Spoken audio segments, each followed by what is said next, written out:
성균관대학교 글로벌 바이오메디칼 공학과 홍석준이라고 하고요. 2020년도 가을 학기에 바이오 데이터 마이닝이라는 수업을 무크라는 포맷 온라인 강의를 통해서 운영을 해보았습니다. 네, 안녕하세요. 저는 성균관대학교 글로벌 바이오메디컬 공학과 우충완이라고 하고요. 2019년에는 바이오 통계 및 빅데이터 수업을 플립드 클래스 거꾸로 수업으로 진행을 했었고, 그 다음에 2020년에는 코로나 때문에 이거를 온라인에서 했었습니다. 혁신적인 교육 방법을 개발하시고 이제 처음 사용하셨는데 전반적인 소감이 어떠신지 한번 말씀해 주시죠. 부임해서 처음 했던 강의였거든요. 그래서 사실 전반적인 소감을 물으면은 모든 게 다 인상적이었고, 네. 저도 어떻게 강의해야 될지 모르는 상황에서 준비를 했기 때문에 초반에 좀 어려움이 있었는데, 또 나중에는 결국에 배웠던 것이 이제 교육자로서 어떻게 어떤 식의 컨텐츠를 만들고 이 온라인 포맷에 더 맞게 만들어야 학생들이 더 흡수를 잘할 수 있을까인 거에 대해서 되게 고민을 많이 하고 또 아쉬움도 남는 그런 강의였다고 기억이 납니다. 강의 첫 학기셨으면 그러면 다 녹화도 다 새로 하시고, 예. 컨텐츠도 다 다시 만드시고. 예, 계획은 네. 몇 달 전에 모든 걸 다 끝내려고 했었는데 또 그렇게 되지 않더라고요. 그래서 한 2, 3주 전에 강의 준비를 다 하고 또 녹화를 하고 강의 내보내고, 그래 학생들의 이 반응도 좀 보고 네. 거기에 맞춰서 난이도도 조정하고 그랬던 네. 기억이 나네요. 저도 벌써 이제 2017년에 저도 부임을 해서 첫 학기 수업했던 게 지금 기억이 엊그제 같은데, 벌써 이제 3년째 수업을 하는데, 그 통계 수업을 저는 거꾸로 수업이라고 플립드 클래스를 박사과정으로 공부를 할 때 경험을 했었어요. 그래서 그 기계학습 머신러닝 수업을 거꾸로 수업으로 들었었는데, 그때 교수님이 이제 강의하시고 또 실습을 하나하나 숫자를 적어가면서 했던 게 되게 좋았어서 그거를 적용하고 싶었었고, 그래서 저희 통계 수업에 그거를 적용해서 디자인을 해서 홈메이드로 다 녹화를 하고요. 그래서 저도 컨텐츠를 재작년쯤 한 2년 전쯤에 이렇게 녹화를 했던 것 같고요. 이제 수업 때는 또 액티비티를 준비를 해서 미리 보고 학생들이 와서 수업에서 이렇게 저희가 그 통계적인 개념을 쉽게 이해할 수 있는 그런 뭐 게임이나 뭐 액티비티, 그 다음에 같이 뭐 문제 풀기 이런 것들을 했었습니다. 그랬는데 그러다가 갑자기 코로나 사태가 이제 생겨서 이거를 온라인으로 바꿀 수밖에 없는 상황이 됐었고, 거꾸로 수업이 이제 실습 위주의 수업이기 때문에 이거를 어떻게 온라인으로 바꿔야 될지 굉장히 고민을 하다가, 그래서 작년 1학기 때는 이제 실시간 플랫폼으로 라이브 스트림으로 이용해서 계속 그 수업을 진행을 했었습니다. 그래서 하여튼 저는 이런 두 가지 경험을 다 해봤던 것 같아요.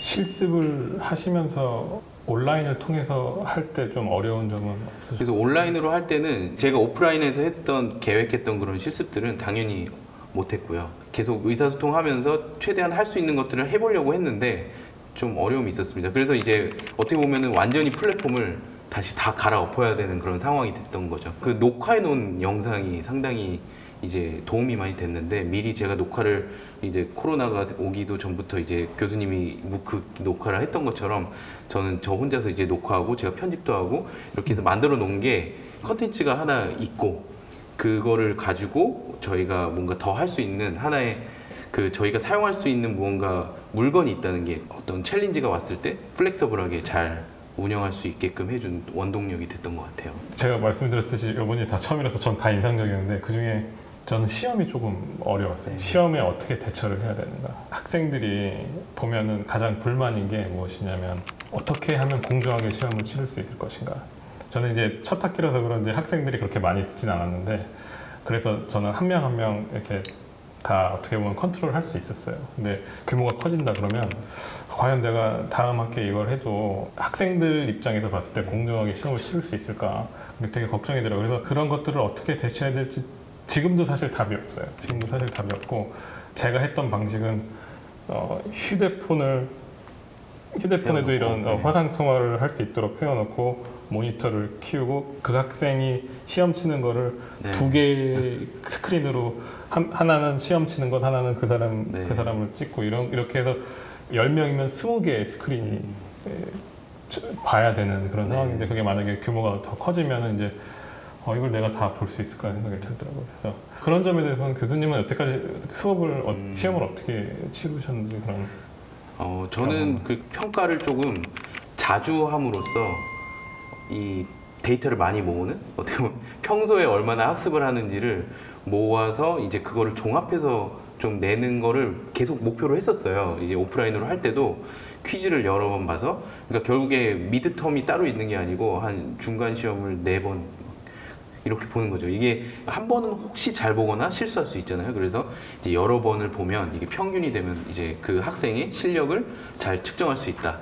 이런 이제 생각을 했었는데, 온라인이 되면서 이제 갑자기 코로나가 되면서 이런 아이디어를 어떻게 그럼 또 임플멘트 할까, 이런 고민이 많이 됐고요. 그래서 이제 매 수업마다 그 뭐랄까요, 갑자기 진짜 팝 퀴즈죠. 이제 언제 보는 거 안 알려주고 수업의 흐름에 따라서 보내기도 하고, 그러면 이제 학생들이 그때 바로 이제 올려야 되는데, 여러 번 함으로써 이제 조금 더 그 부정행위가 일어날 수 있는 확률을 좀 줄이고, 마지막은 기말고사는 저는 다 레포트로 했었어요. 온라인으로 할 때는. 왜냐면 레포트에는 어차피 그 다 품이 들어가니까 베끼거나 이러지 않는 이상 하여튼 자기가 할 수밖에 없으니까요. 그렇게 했었고. 저는 또 인상 깊었던 점이 하나가 뭐였냐면, 어떻게 보면 되게 지겨울 수 있는 내용들이거든요. 근데 그 내용들을 계속 앉아서 이 강의를 들을 수 있을까, 학생들이 이런 걸 걱정을 많이 했는데, 나중에 이제 뭐 학생들 얘기도 좀 들어보고 그러면 되게 잘한 친구들이 꽤 많아요.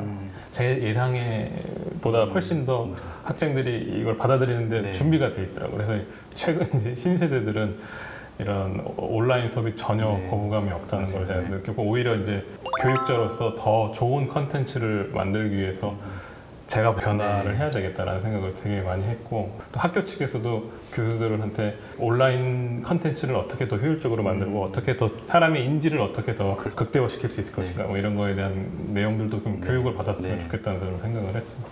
그래서 저도 좀 인상 깊었던 게, 온라인 플랫폼으로 바꾸면서 그러니까 학생들한테 익숙한 플랫폼을 제공하는 게 정말 중요하다는 생각이 들었습니다. 그래서 저는 유튜브 라이브 스트림을 했었는데, 이제 얼굴을 못 보니까 사실 교수로서는 불안할 수 있는데, 학생들 입장에서 이게 편한 거예요. 그냥 핸드폰으로 보면서 궁금한 거 있으면 물어보고. 그래서 이제 사실 평가도 그렇게 나쁘지 않았거든요. 좋았던 점, 이런 인상 깊었던 점이랑 어려운 점을 또 말하자면, 모든 학생이 또 준비되지는 않았어요. 이 자기 주도적으로 학습하고 싶어하는, 예를 들어서 컨텐츠가 있으면 근데 학습을 하고 싶으면은 막 빨리 돌려보면서 자기한테 필요한 것만 이렇게 쏙쏙 빼가는 그런 능력이 있는 학생들은 어떻게 보면 되게 잘 적응할 수 있는데, 수동적이고 영상에 별로 익숙하지 않은 친구들은 또 못 따라오더라고요. 어떻게 이 모두를 다 만족시킬 것인가라는 질문이 사실 저한테는 되게 컸었고, 코로나가 되면서 모든 사람이 온라인으로 하게 되다 보니까 제가 학생들을 취사 선택할 수 없고 학생들도 취사 선택할 수 없으니까 이제 그런 어려움이 좀 있었던 것 같아요. 근데 저는 이제 이번에 했던 수업이 일방적으로 이렇게 강의를 하는 수업이었는데, 거기서 가장 답답했던 게, 이게 강의력이라는 게 사실 생각해보면 누군가 반응을 할 때 나오는 컨텐츠들이 있거든요. 그쵸. 그 사람의 반응을 보면서 네. 해야 계획하지 않았지만 그래도 중요한 내용들이 있다는 걸 깨닫고 거기서 가르쳐 주는데, 그게 아니고 계속 카메라만 쳐다보고 하니까 네. 그냥 정말 제가 준비한 대로만 강의를 네. 하게 되더라고요. 네. 그래서 이렇게 강의를 하다 보면 학생들이 내가 계획한 대로 따라오지 못할 것 같더라고요. 그래서 제 생각에 좀 이 플랫폼이 네. 유튜브나 또는 어떤 온라인 플랫폼이 훨씬 더 이 상호 대화가 더 적절하게 가능하게 할 수 있는 그런 플랫폼들이 나오면 더 좋을 것 같다는 생각이 들고, 얼마만큼 나의 학생들이 잘 따라오는가, 잘 따라오지 못하는가를 어떤 식으로든지 판단을 해서 잘 따라오지 못한 학생들한테 한 번이라도 만나서 네. 뭔가 질문을 받고 네. 또 어려운 점이 무엇인지 충분히 들어야 되는 기회가 네. 반드시 있어야 된다고 저는 생각을 맞습니다. 했습니다. 네. 사실 잘하는 친구들은 훨씬 더 빠르게 학습할 수 있을 거고, 못하는 친구들은 좀 보완을 해서 할 수 있는 방법이 있으면 참 좋겠네요. 네. 교수님은 이렇게 몇 년 정도 이제 온라인 수업을 네. 계속 해오셨는데, 학생들과 상호 소통은 어떻게 하셨는지, 그런 비법이 좀 있으신지. 이 상호 소통의 가장 중요한 요소를 누군가 그 단어를 말씀해 주신 적이 있는데, 즉시성이라고. 학생들이 뭔가 질문을 올렸을 때 그거에 바로 대답해 주고 그런 게 되게 중요하다는 생각이 들었어요. 오프라인으로 할 때는 물론 앞에 있으니까 의사소통하는 것 같잖아요. 전혀 아니고요. 사실 온라인으로 할 때 더 의사소통 많이 할 수 있고요. 이게 오프라인으로 있어도 뭐 대화하지 않는 부부도 많잖아요. 제가 그렇다는 건 아니고, 그러니까 채널을 열고 말할 기회를 주고 그거에 계속 대답하는 게 저는 되게 핵심적인 요소라고 생각을 하는데, 저 같은 경우는 이제 슬랙이라는 거를 써가지고 프로그램을 써서 계속 수업마다 채널을 다 열었어요. 그래서 처음에 한 2주간 계속 요청을 합니다. 여기 들어와라. 안 들어오거든요, 잘. 근데 인바이트 계속하고 한 명 한 명 다 추적을 합니다. 저는 그 슬랙이라는 게 거의 카톡이랑 비슷한 거라서 슬랙이라는 공간으로 들어와서 여기서 계속 대화를 합니다. 그래서 학생들이 저한테 디렉트 메시지, DM도 보내고 제가 그럼 바로바로 대답해 주고요. 학생들한테 항상 뭐 보내고 싶을 때, 질문 보내고 싶을 때 무조건 보내라 그러고, 뭐 밤에 보냈으면 다음날 아침에 답을 보낸다든지 해서 채널을 그런 식으로 열어놓고 최대한 빨리 대답을 해주는 거를 노력을 하고 있고요. 피드백을 중간 인터임 서베이 같은 거를 되게 맞아요. 신경 써서 하고 한 3번 정도 받았던 것 같아요. 피드백 같은 거 받으면 사실 되게 재밌어요. 학생들이 공식적으로 하는 평가 있잖아요. 그것보다 훨씬 재밌는 말도 많이 써놓고 솔직한 말도 많이 쓰고, 저한테 아부를 이제 날리는 아주 사랑스러운 코멘트를 하는 하트 뭐 이런 거 보내는 친구도 있고, 그런 거 보면 아 저도 막 그래 열심히 해야지 이런 생각이 들고 해서 그런 식으로 의사소통 많이 하고, 진짜 말하고 싶은 거는 같이 있다고 해서 이게 꼭 의사소통이 되는 건 아니다. 네. 저는 교수님 얘기 들으면서 사실 이게 촬영 때문에가 아니라 오늘 정말 많이 배우는 시간인 것 같아서 제가 진짜 좋고, 방금 전에 말씀하신 거 정말 동감을 많이 하고, 온라인이라서 더 깊이 있게 대답할 수 있는 때도 있는 것 같아요. 예를 들어서 요즘은 이렇게 게시판이나 이렇게 전자 게시판이나 이런 것들이 잘 돼 있어가지고 학생이 어떤 슬라이드에 어떤 부분을 딱 캡처를 해서 첨부를 하고 질문을 하면, 예를 들어서 그거를 오프라인에서 그렇게 질문을 하면은 명확한 어떤 개념을 설명을 못했을 것 같은데 근본적인 대답을 더 하게 되더라고요. 그래서 네가 이런 게 궁금하니까 이런 질문을 했겠지라고 생각을 하고 그것에 알맞는 컨텐츠를 또 제공을 하면 학생들이 되게 좋아하더라고요. 기록이 되니까 꼭 그 학생이 질문을 한 학생이 아니더라도 어떤 질문을 했는지를 보고 제가 어떤 대답을 했는지 보면 거기서 또 사실 또 다른 강의가 되는 거라고 저는 생각을 하거든요. 그래서 그런 게시판이나 메시지를 통해서 계속 답을 주고받으면서 몇 번 주고받으니까 오히려 또 진짜로 친해지더라고요. 그 학생이 그쵸. 정말 얼마나 열정을 갖고 이 수업을 듣는지를 맞아요. 좀 제가 느끼게 되고 느끼죠. 기분도 좋고 더 열심히 준비하게 되고 또 더 조심스럽게 되고 나도 공부 열심히 했구나. 질문들이 절대 이렇게 어리석은 질문들이 별로 없거든요. 저 온라인 강의에 또 잠재력도 보고 그랬던 기회였던 것 같습니다. 한 가지 좀 덧붙이자면 요즘 유튜브에 나오는 교육 컨텐츠들 보면은 정말 놀라울 정도로 퀄리티가 좋은 것들이 많거든요. 글씨로 배울 수 있는 지식이 있는가 하면 100개의 문장보다는 한 번 보는 게 더 나은 개념들도 있거든요. 그런 측면에서 너무 이 시각화를 잘하는 교육 컨텐츠들이 되게 많아요. 아까도 계속 말씀드렸지만 교수나 또는 학교의 교육 컨텐츠를 만드는 사람들이 아직 그 정도의 고퀄리티의 그거를 만들지 못하는 것 같아요. 그래서 사실 이거 어떻게 보면 좀 속된 말로 자본금의 문제거든요. 그래서 좀 투자를 많이 해서 시각화할 수 있는 어떤 교육 컨텐츠를 극대화시켜서 말로 설명하는 그런 시간보다는 한 번에 딱 알아듣고 개념을 쉽게 접근할 수 있는 그런 컨텐츠가 있으면 좀 효율적이라고 생각을 했었어요.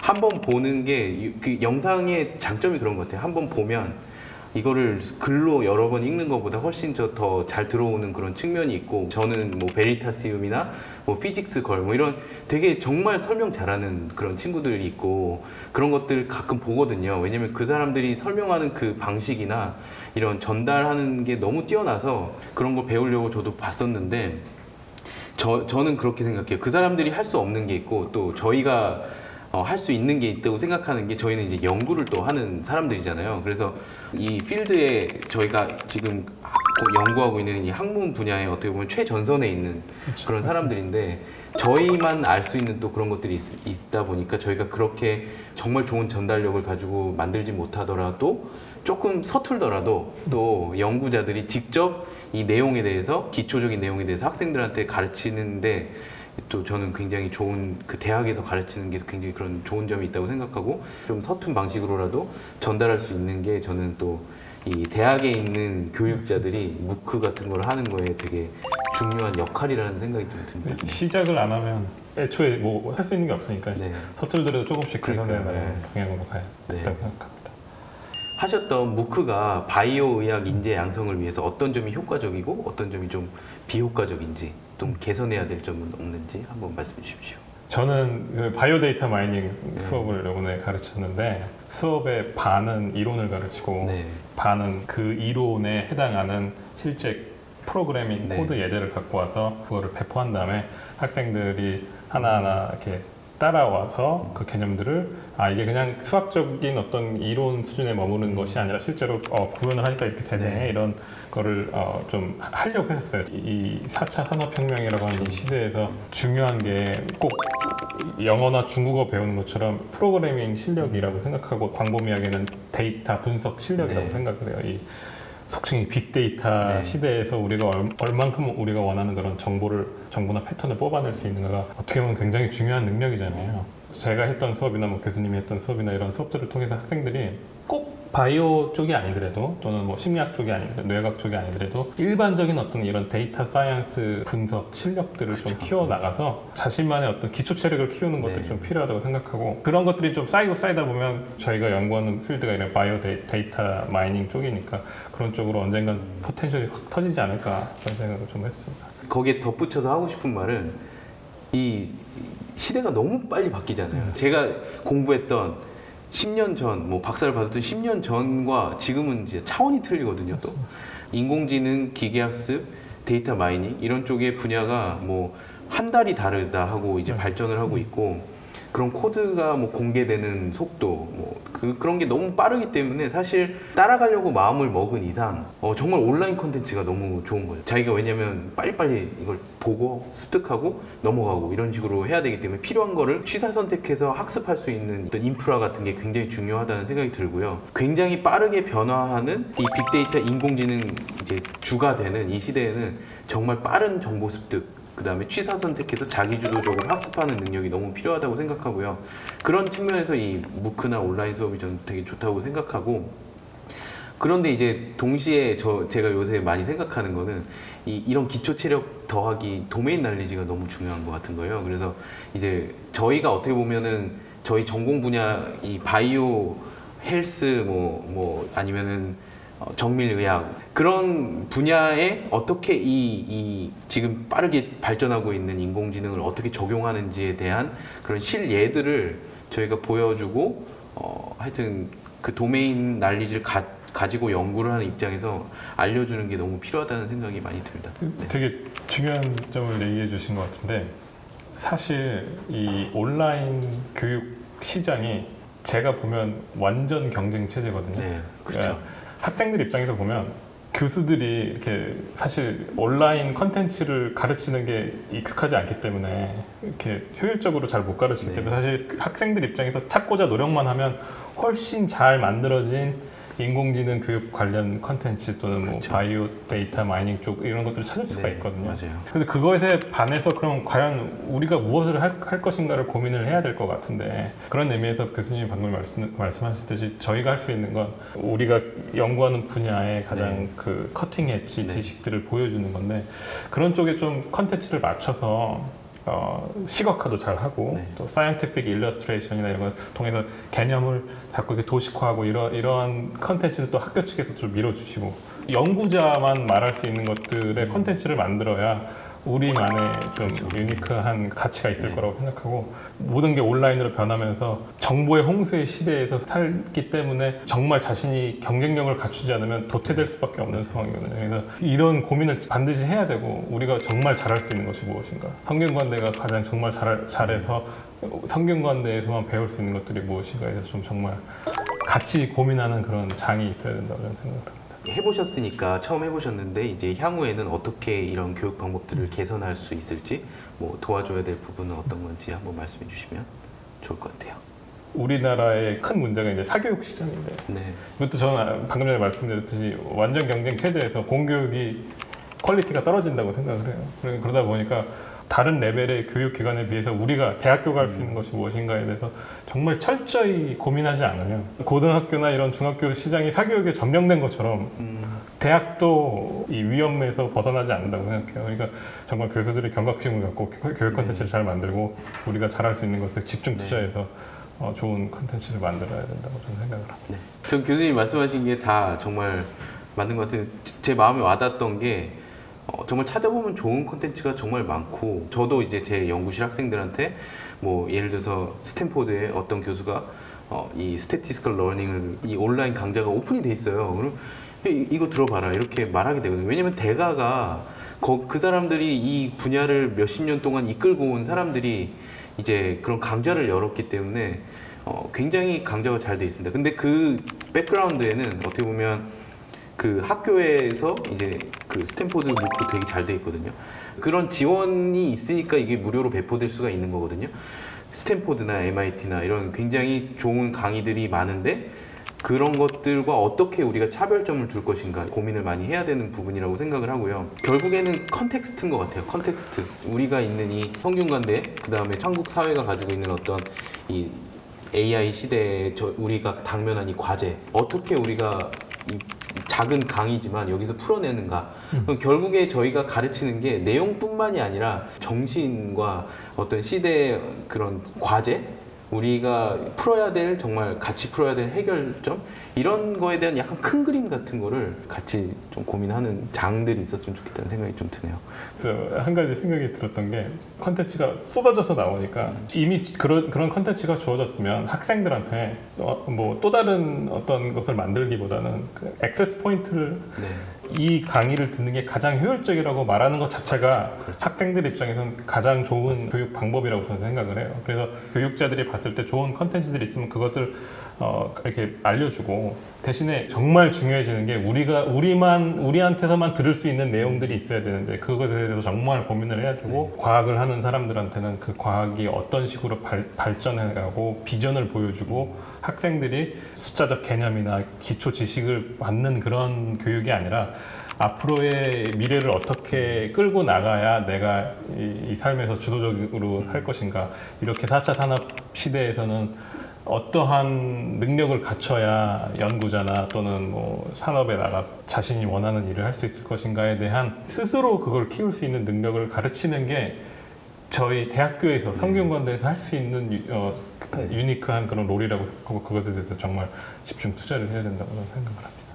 또 말씀하시니까 또 드는 생각이 있는데, 헤이스티나 이런 정말 대가들이 할아버지가 나와서 강의하는 그런 강의들이 있는데, 학생들 입장에서는 그 사람은 되게 멀게 느껴지거든요. 아, 내가 볼 수 있는 이 교수님이, 찾아가면은 저 뭐 N센터 3층에서 볼 수 있는 저 사람이 이 강의를 나한테 보라 그랬어. 그러면은 어떻게 보면 하나의 롤 모델인 거잖아요. 먼저 간 길을 내가 조금만 따라가면은 저 사람처럼 될 수 있겠네? 이런 어떤 롤 모델로서의 또 교수가, 그런 교육자가 돼야 된다는 생각이 좀 드네요. 우리가 그런 사람과 비슷해질 수 있게끔 학생들을 도와주고 먼저 그 길을 간 사람으로서 좀 롤 모델이 되주면 그럼 되게 좋을 것 같은데요. 교수님이 롤 모델이 되시죠?